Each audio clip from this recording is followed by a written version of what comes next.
За сайн байцгаана уу? Энэ өдрийн мэндийг хүргье. Тэгээ яг адтон элдв хорлолын талаар бас ингээд өмнө нь ярьж исэн юм өргөлжлүүлээд оруулъя. За гүндүү дови бүхэнд орох донгийн хорлол гэж бас байдаг. Энэ нь болохоор гэр орондоо тогтдгүй ер нь тэнэмэл төрлийн дом бөгөөд хүмүүсийг тэнэмэл болгож хорлдгоо гэж юм. Рэдэ домби таар өмсөгч донгийн хорлол ямар ч торог хоргоо байсан өмсөхгүй тааран одоо муухай хувцас өмсөж бусдыг өөрчлөгөө байлгахыг хүсдэг доон гэж байна. Жадан буюу одоо нөгөө хүүхдийн шувуун толгойтой донгийн хорлол нь ер нь тэгээд шувуун толгойтой одоо энэ дон олдов богж төгөр нь болохоор 13 настай хүүхдийг унгаж хорлдог гинэ. Тэгээ яг намхаа дэнгийн хорлол огторгуйд нисэгч донгийн хорлол.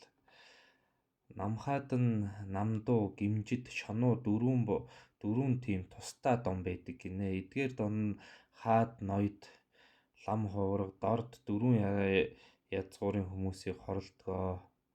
Томуу өвчин тусгадаг, амьсгал давхцуулдаг, шүд зуулгадаг, нүдийг одоо буруу хардаг болгодог. Тийм тэгээ яг намдуу нь болохоор томоо өвчин тусгах, цэр шарлах, амьсгаатанд толгой эргэх, нүдэрээ дээш гарах, хүүхдийн бие дээр олон өвдрүү гаргадаг гинэ. За тэгээ гимжид дон нь болохоор гидс дотор эвгүүтүүлж суулгадаг, бөөлжих, ам муухай үнэртэй болгодог, нялх хүүхэд бол одоо нөгөө хөхөө хазах ч гэдэг юм уу иймэрхүү байдлаар хорлдог гэж байна. За тэгээ шонуу нь болохоор нүд улаах, хушуу мөрөх, ажил хийх цагт одоо бие халуун оргидог, толгой эргэдэг, баруун хөмсгөө өргөж цавчиж харах зэргээр хорлол нь эртгээ гэж байна. За иймэрхүү нүд амаад цавчиж хардаг одоо хөмсг сормосоо атруулдаг хүмүүс бас энэ донгийн хорлолд орцсон байж мэдэх нь вэ штэ. За тэгээд эсвэр буюу цамб тэнгэр одоо ертөнцийн эзэн тэнгэрийн хорлол гинэ. Амны тогтмол уншлах сайтай хатуужил тэсвэр ихтэй хүмүүсийг бууруулж доройтуулах гэж хорлдгоо. Энэ донд хорлогдсон хүмүүс нь аяа халаг гэж дуудах нь ихээ. Ном ярих дуртай, өөрийгөө мисээр зохиж бусдыг айлгадаг, тариачин хүнд дургу, догшин хатуу хүнд дуртай гинэ. За яг энэ нөгөө бас байж болно. Сүүлийн үед мисээр зохиж бусдыг айлгадаг гэд нөгөө хичээл номон дээр элдв асуудал гаргангуут өөрийгөө одоо нөгөө хутга мисээр зүсдэг нөхдүүдийг бас хэлж байна. Хүүхдүүд бас тэгдэг. Насанд хүрсэн хүмүүс ч юм бас ингээд нөгөө харилцаа нь хаягддаг ч юм уу, хань ижлээсээ салхаараа л бас өөрсдийгөө зүсдэг бас нэг иймэрхүү солиоролт гэдэг. Энэ сэтгцийн асуудал биш. Бас нэг энэ хорлол байж бас магадгүй юм байна. За логдон буюу уруу татагч донгийн хорлолоо. Бусад хүнтэй тохирдвэ. Ерөнхийдөө одоо нөгөө бусад хүнтэй тохирдгоо хуваа хичээсэн ч юм уу зөрүү түүнийг олж хорлдог гэж байна. Энэ донд хорлогдсон хүний бие нь муухай үнэртэй болдгоо. Хувцас идэ нь ер нь нэг жоохон тааруу, дээрэс нь хоолны үлдэгдэл хадгалах дуртай болдог. Тэгээ нүцгэн баа чих дуртай болдог. Хүний сэтгэл зохисгүй зүйлсийг худалдаж авдаг. Сэтгэлд нь таарах хань нөхөр ерөөсөө олддгүй. Олдсон ч гэсэн замын дундаас ингээд нэг хаяад явцдаг. За ер нь нэг иймэрхүү хүмүүс бас бий. За цүнлхаа буюу одоо нөгөө бидний сайн мэдэж заншснаар энэ бөөгийн онгод төрлийн одоо донгийн хорлол байдаг гинэ. Ерөнхийдөө энэ нь болохоор эцэг их өвгдээцийн нас нөхцөн жил сартай холбогдвол тэдний дүрсийг нь үзэгдүүлдэг гинэлтэй. Одоо тэгээ эцэг их ах トゥ энэ талын хооронд нэлээд муудалцуулдаг, хил аманд оруулдаг, оршуулгын газар очихыг нэлээд дурлуулдаг зэрэг хорлолыг бэлэгддэг. За ер нь яг онгод захиус аваад ерөөсөө ах トゥ амраг садантайгаа таархаа болцсон тийм ээ. Ер нь тэгээд яг элдв өвхөрийн газар ч юм уу муу юмар шүн хингэр хитцтэй дэрлэж одоо ингээд явдаг хүмүүс бол бас ингээд хорлолд өртцсөн ч юм уу бас эн чинь нэг донгийн төрлийн хорлол байх нь шүү дээ. Тэгээ яг хөө энэ яаж тэр өнгөрсөнг мэддэг вэ гэхээр хүний тэр нөгөө сүлд гэдэг юм чи өөрөө ингээд өгчгээрээ мэдээлэл маягаар ингээд ертөнцид ингээ оршиж идэгод ялангуяа энэ оршуул өхөрийн газар оршиж идэг. Үүнийг нөгөө нэг энерги сордог тийм ээ хим янз бүрийн юм барьдаг нөхдүүд чи өөрсдөө ингэж мэдэж бариад тэгээд ингээд нөгөө өвгдээцийн нэр ч юм аль эсвэл түүхэн үйл явдлыг ингээд яриа та нарын өвгдээц гэд балаарад байдаг юм аа. Энэ бол нэг тийм онгод гэхээсээ элдв дээд тэнгэр мэнгэр гэхээсээ илүү яг хав энэ ертөнцид ингээд өнгөрсөн ч юм уу ингээд сүнсэн бие дээшээгээ явцсан тохиолдолд ингээд нөгөө энэ ад донгийн хорлол гэдэг энэ нөхдөөт чинь ер нь тэгээд яг нөгөө өнгөрсөн хүний амьдралын мэдээлэл энэ орчлын ертөнцийн мэдээллүүд ингээд үлддэг байх нь шүү дээ. Эннийг бас одоо нөгөө олж мэдээд эзэмшээ эднэрт бол угаасаа л нөгөө байглаасаа тэр нөгөө зүм бэлэг тийм ээ юмыг урьдчилж харах ч юм уу. За яг ирээдүг тодорхой харахгүй л дээ өнгөрснийг ингээд нэг хардаг одоо хүн одоо нохооноос олон өнгө ялгаж чаддаг гэдэг шиг эднэрт одоо хүнээс илүү нэг тийм өөрсдөө нарийн төвшний амьтад учраас нэг ийм чадвар байдаг юм аа. Энийг нь мундаг манай өвгдээц манай энэ онгод цахиус мундаг гэд шүтээд балаараа цолиороод ингээд энэ явцсан ч юм онгод дахиад өөрсдөө баларч доройтсон хүмүүс бол зөндөө байдаг аа. Тэгээ яг хав хамгийн ихний шинж тэмдэг гэх юм бол ерөөсөө ах トゥ амраг садан ч юм уу тийм ээ ойр дотны хүмүүстэйгээ ингээд дайсагнаж холдож гинал гэдэг чинь өөрөө бас ингээд нэг энэ онгод донгийн хорлолт өртцөн байна л гэсэн үг шүү дээ. Тэгэхээр энийг сайн муу зөв бурууг нь сайн ялгаж салгах хэрэгтэй. Тэгээ яг хав ер нь тэгээд угаасаа нөгөө миний мэдчихэж байгаагаар ингээд үзэж харахаар дандаа энэ лусын тамга гэдэг юм байдгийн. Тийм юмтай ч юм уу өвгдээц нь ингээд луст ингээд нэг нэхэл дагалтай аль эсвэл энэ лусын хорлолтой нөхдүүд энэ газар лусын юмнуудыг ингээд бас буулгаад тэрнийг их мундаг онгод тэнгэр сахиус гэж шүтээ яваад идэг. Энэ бол тэгээд нөгөө өөрсдөө тэнгэрийн тамгатай улаач мулаач гэд балаарад ямар юмныхын тэнгэрийн тамга байх вэ? Энэ бол зүгээр л энэ газар лусын тамга байхгүй. Энийг зүгээр нэг чаасүм гэдэг номоор ингээд арилгаад устгаад огт тэр онгод янз бүрийн юмыг нь буулгахгүй хаачиж болдгийм аа. Тэгэхээр нэг тийм 10 хэдэн сая төгрөг өгн онгодын чинь хураан мураан гэсэн юм бол байхгүй. Зүгээр нэг чаасүм уншуулчаад энэ онгод доммон ч юм уу энэ талын юмнууд бүгд арилна. Яг хав лусын орлолтоо бол лүмбэн гараг уншуулаад балин гаргачаад энэ талын юм чинь бол ахиж буухгүй. Тэгээ яг хав энэ тал яагаад ингээд хүнээс илүү мэдлэлтэй өгсөн хатсан хүний өнгөрсөн түүхийг ярьж ийн гэдэг чинь энэ одоо нэг хүн үхээд сүнс сүгэн одоо дээшээгээ явхтаа зэрэгцээд энэ байгаль дэлхийд энэ тодорхой хэмжээний мэдээлэл нь үлдчихийдэг байхгүй юу. Үүний чи одоо нөгөө нөхдүүд чинь орж мэдээд бас нэг энергиэр хоололдог учраас энэ талын энергичмээр нь хооллоод ингээд танаа өвгдээдс тэгээд аль өнгөрсөн 100-д ч юм уу өнгөрсөн баларсан ямыг ингээд санаад яриад байдаг тал бий. Энэ нь тэгээд бас нэг итгэх тийм ээ шүтэх энэ талын юм бол хэрэггүй дээ. Яг хөө тэгээ хүн хүний өөрийн шүтлэг бишрлэгээс болно. Яг хөө бурхны шашинтны хувьд гэх юм бол одоо яг энэ онгод ч юм уу энэ талын ямыг сайн мууг нь бас ялгаж таних арга замууд бол би хамгийн энгийн арга гэх юм бол эцэг их ах トゥ үр хүүхэд тийм ээ илхэн садантайгаа эвдрэлцэж салж лээвэл энэ бол яг тэр тэнгэрийн онгод цахиус биш ээ. Энэ бол зүгээр нэг тийм одоо нөгөө донгийн хорлол гэж л ойлгох хэрэгтэй шүү. Энэ тал дээрээ бид нэр сайн одоо ухаарах хэрэгтэй. Тэгээ яг хуу үнэхээр хүн өөрөө бас ингээд нэг энергийн бүрхүүл тийм ээ одоо бидний ярьдгаар аавра гэдэг юм байдаг шүү дээ. Энийгээ чангалж нэгтруулж чадах юм бол ерөөсөө ийм юмтай харилцахгүй байж болноо. Миний хувьд гэх юм бол яг ингээд лам хүн шүү дээ би өөрөө. Тэгтээ би бас яг өгсөн хүний сүнс өөрийнхөө биед яг буулгаж үзчихсэн туршлага байдаг. Тэгэхээр энэ бол нэг тийм хүнд хэцүү юм бол биш ээ. Ер нь бол жоохон мэдрэмжтэй хүн л энийг бол хийчих болдгийн. За тэгээд дараагийнхаа юм одоо донгийнхоо хорлол руу оръё. Энэ бол нэлээд монголчуудын хувьд эмзэг асуудал болчоод за зарим нь бас энэ залилангийн элдв асуудал болчоод байгаа учраас энийг бас нэг ялгаж салгах үүднээс би хэлж өгсөн юм аа. Сайн ойлгоорой. За тэгээд дансран буюу одоо аршин буюу бясалгагч нарт тохиолддог дон гинэ. За тэгээд пүрэв гаригийн шившлэг буюу тэнгэрийн тариачид өөр өөрсдийн явдал мөр амны идэ ад татвартай зохицуулж шивнсэн тарины хүчнээс гарсан одоо өвчний ад болдог гинэ. Ер нь аршин өтгөс гэдэг чинь бас ингээд нэг долгион тийм ээ.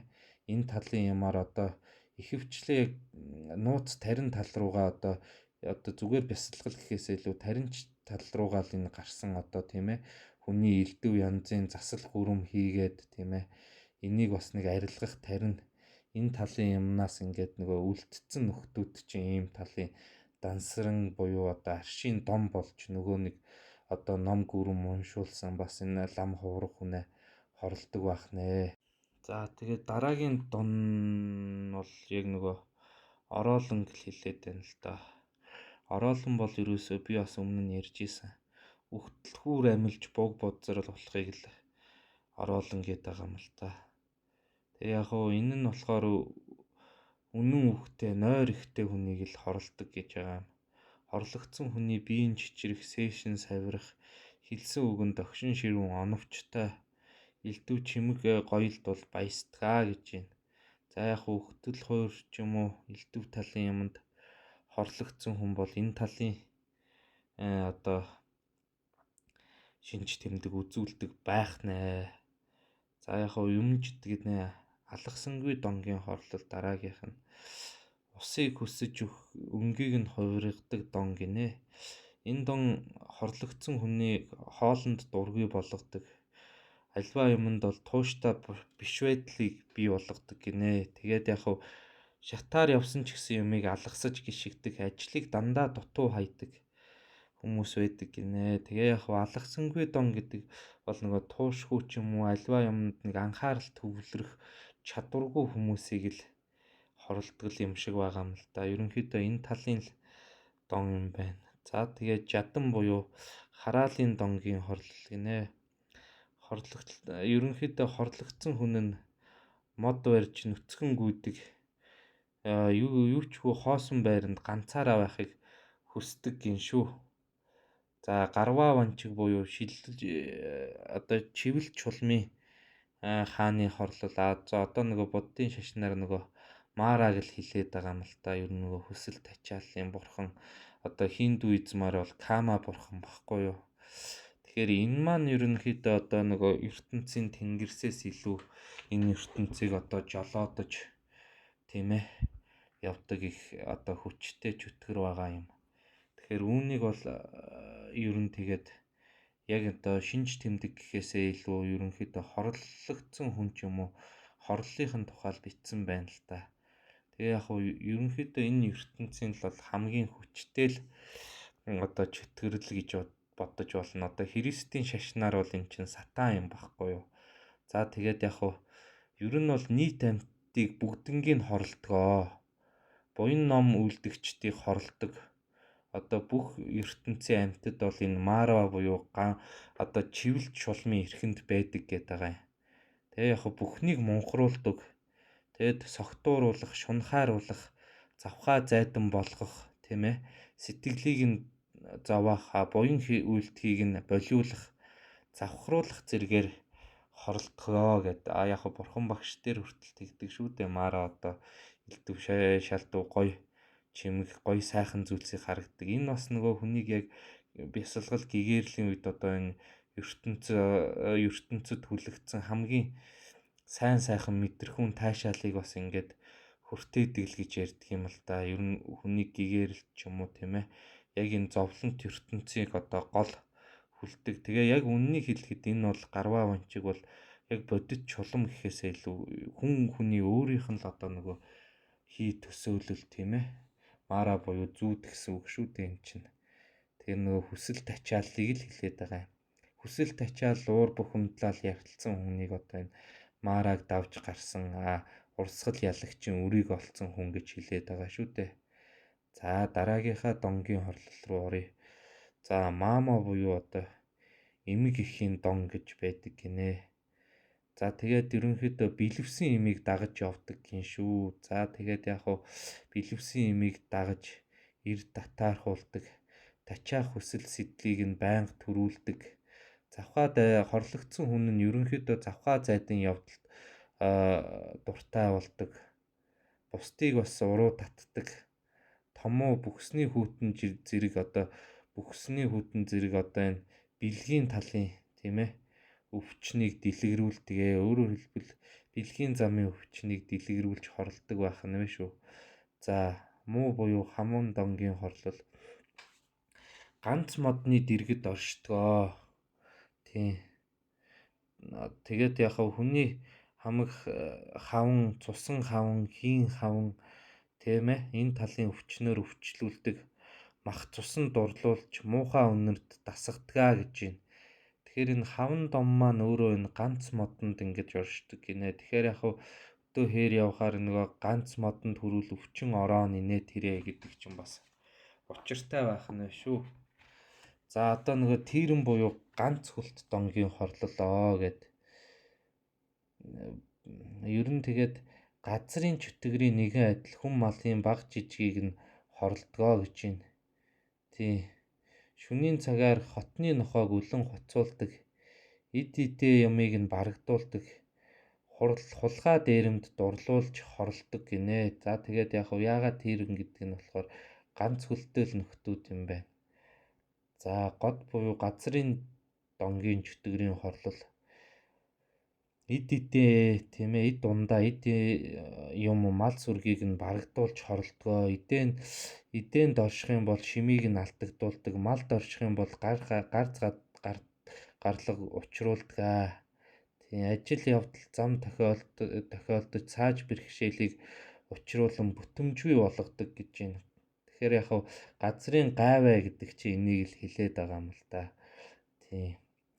За тэгээд их түшмэл одоо дөрвөн шулмас гэдэг донгийн хорлол нь хэрүүл тэмцэлд түлхдэг. Сэтгэл самууруулдаг. Ухаан санааг бууруулах, хүсэл тачааллыг төрүүлдэг. Тийм ээ. Дөрвөн зүйлээр хамаг амьтанд нөлөөлж ном хийгээд сайн үйлэнд үргэлж цаад болдгоо гэж байна. За дүмбэл буюу гумбанидын донгийн нэ. Энэ болохоор үг цон ажил үйлдэл удаан хүйтэн өвчнөд хүнийг хорлдгоо. Нүрийг нь харлуулдаг. Төмсгийг нь хавдуулдаг. Хөдөлгөөнийг нь удаашруулдаг. Өгөнд дургу болгодог. Олон хүн цогцолсон газараас дайжиж зүхтаах дуртай болдог гинэ. Ерөнхийдөө нөгөө ганцаардмал хүмүүсийг хорлдог нөхөр байна. За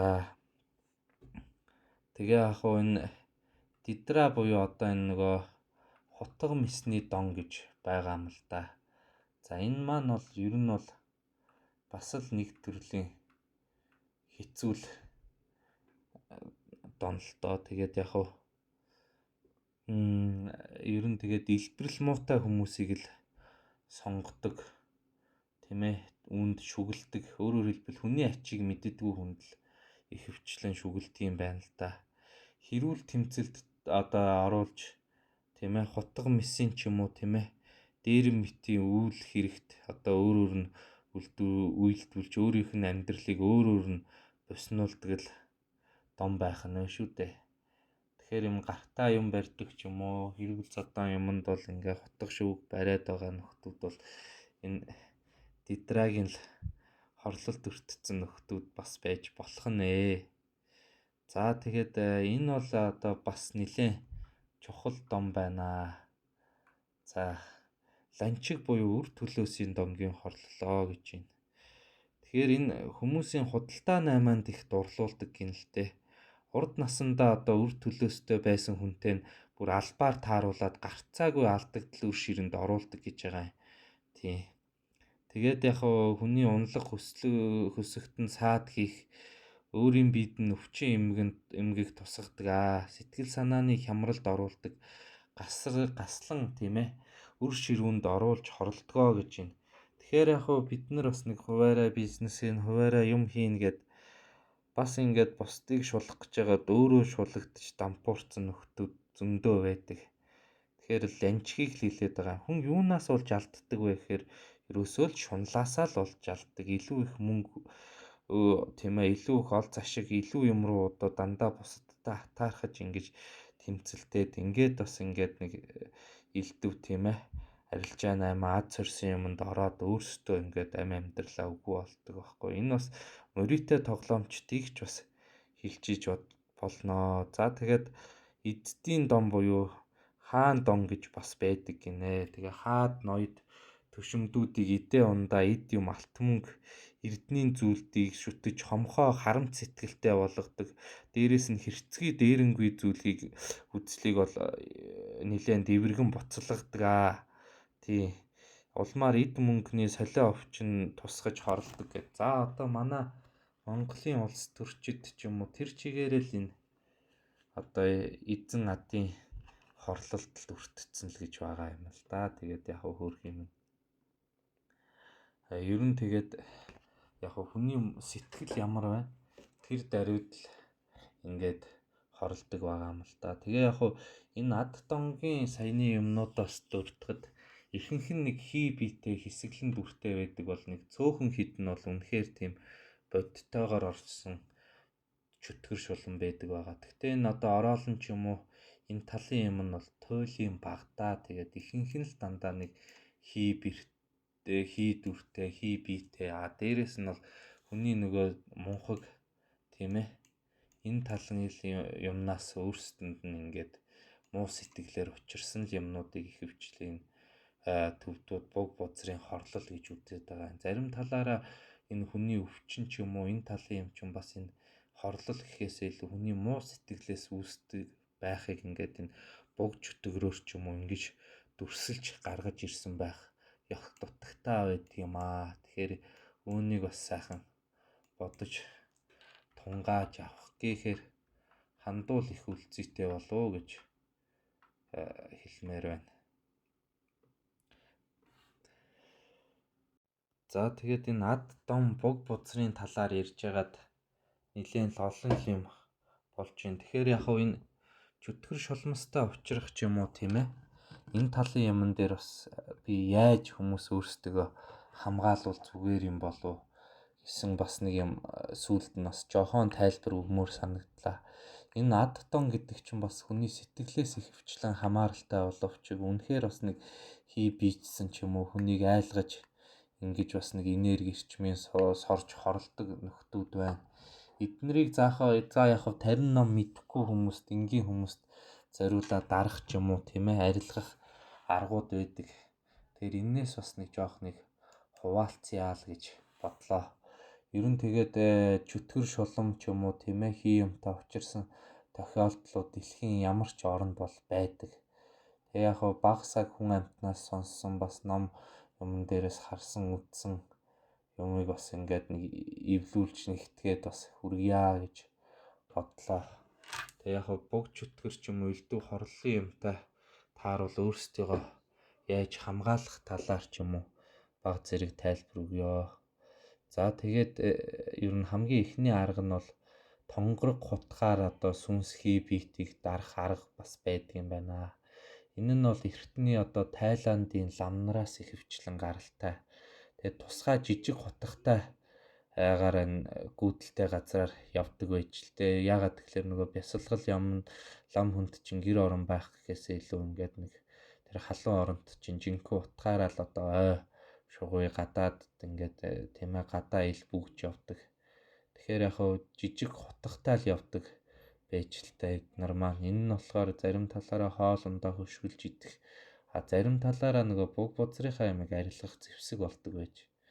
Тий. Тэгээ яг урд хөршүүд маань бас энэ Тайландын лам нарын ямиг бас ингээд нэг аваад илүү боловсронгуй болгосон. Зарим талаараа энэ таринтай хотго мотго ингээд хийгээд чөтгөр дардаг гэж зардаг юм байна л да. Ерөнхийдөө элдв тарин гэхээсээ илүү одоо хий биетэй буг чөтгөртэй ч юм уу тийм ээ таарах юм бол жижиг тонгорог эсвэл хотхныгаа ирээр нь биш одоо ишээр нь дүүрч цохоход болдог гинэлтэй.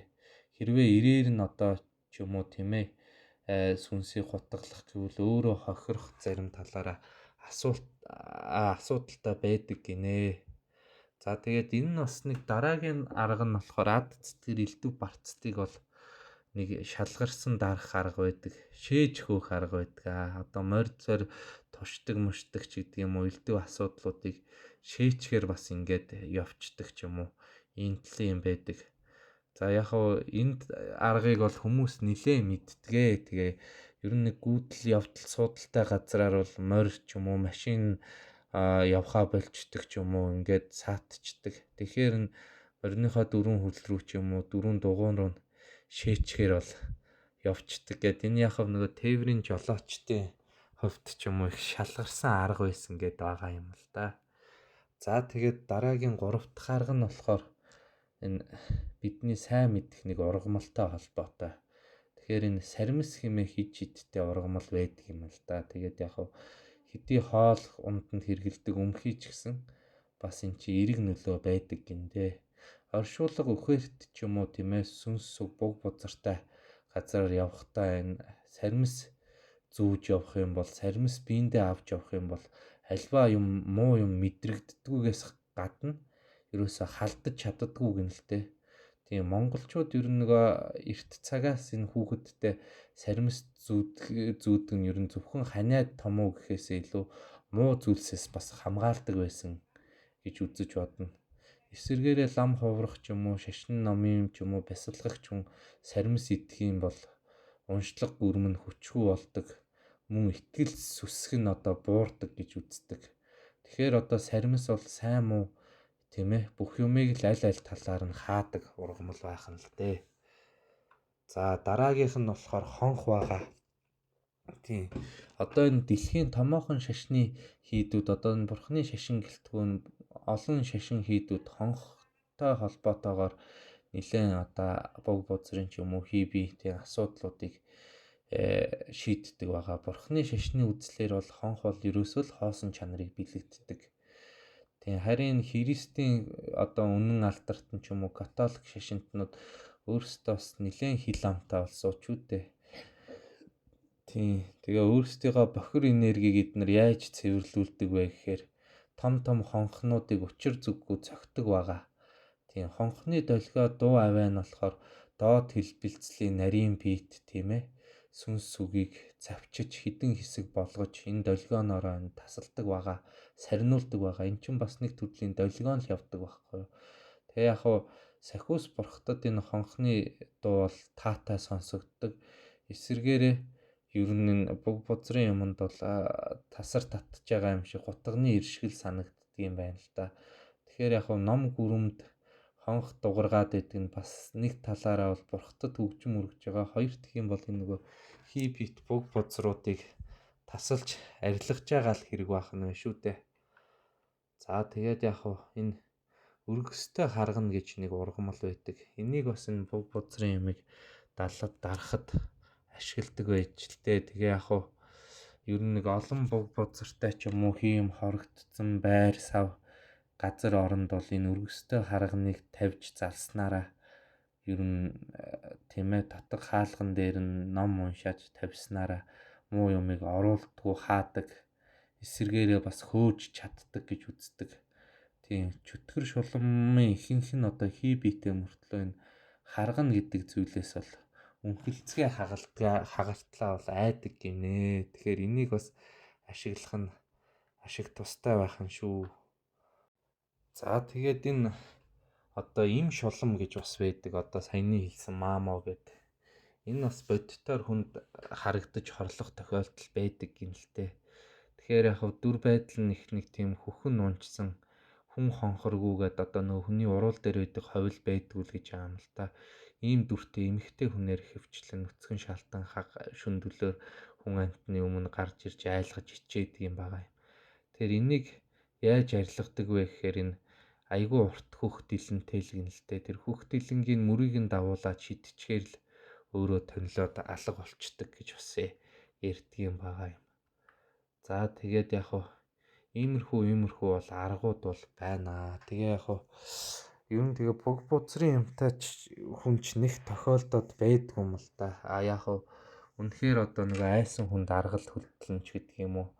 Иймэрхүү юм хүн болвол бас ингээд нөгөө хитэн ад дон ч юм бодтойгоор гарч иж болдог юм л дээ. Тэгээ яг хуу саяны хитэн аргуудаас ингээд туршдаг ч юм уу хийхэд бол нөлөө бол сайн болох болов гэж би бодож байна. Хоёр дахь юм бол үнэхээр буг бузартай ч юм уу тийм ээ.